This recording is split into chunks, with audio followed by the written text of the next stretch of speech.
It's an incredibly complex environment. Africa is huge. It's 3.7 times the size of the continental United States, and there are vast areas of difficult terrain, limited infrastructure, limited transportation assets. It's very austere. Then you mix in with that small groups doing different kinds of missions all around the continent. You can have a very high-risk operational environment. It's clearly not feasible to put surgical teams with every operation over thousands of square miles. What we asked for was a team that was mobile enough to move to locations of greatest operational risk and be light enough to do that with a minimal footprint and be able to get on aircraft of opportunity with units that are moving around the continent. When I was the Joint Staff Surgeon and I received a call from the AFRICOM surgeon just discussing the need for having some type of medical capability. There are not a lot of military treatment facilities or civilian treatment facilities that are within the, quote, golden hour time and distance. So you can go 7, 8, 9 hours by air before you even get to a treatment facility. So there was a request to all services for capability to support that. They just needed a small footprint unit, about an 8-member team to go along with units that were in action. The problem is that there is really no UIC or unit identification code that any of the services had that fulfilled that requirement.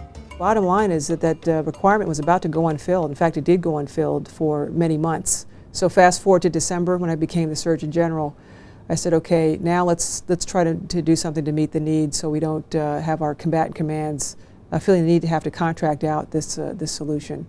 She came to me and said, you know, we need to fill this capability. And so with that, we started the process for filling and fielding a surgical capability out of our generating assets or our medical centers and our medical hospitals out of Hyde. We synchronized with Headquarters Department of the Army to see, first off, that to validate all of our forward surgical teams were unable to field this RFF.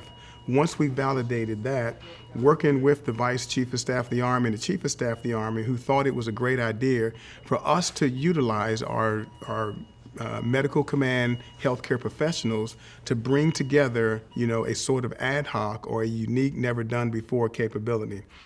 The training was very extensive and very thorough, a phenomenal job that was out of this world. We were able to identify subject matter experts throughout the AMID. The Army has a tremendous wealth of clinical providers that have skills and that bring a wealth of experience. However, there's a very select few that have had the necessary experience and necessary mission experience working with special operations and in austere environment to provide the type of training that we need for our personnel on this mission. So the team that was brought here for subject matter expertise was brought together large part from the special operations background. So we took the principles that we had learned when we were in training, when we were going downrange, and put those into scenario-based, high-fidelity training so we could take these docs and nurses through the iterations that they could expect in an austere environment. And we really want to get them to the point where they can fully complete the mission in a small space with the right amount of equipment that they can carry on their back to provide resuscitative surgical care and save lives on the battlefield.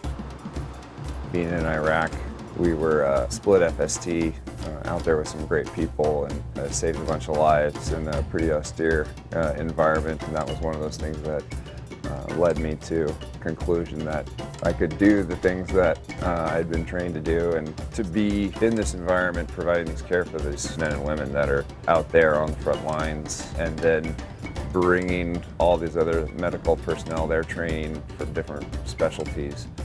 I mean, it's been really an honor.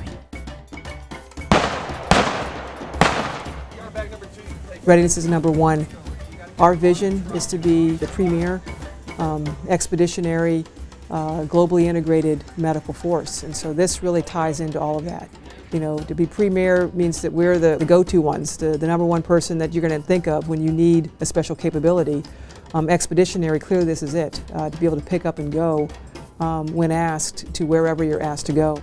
Army medicine, one team, one purpose, conserving the fighting strength.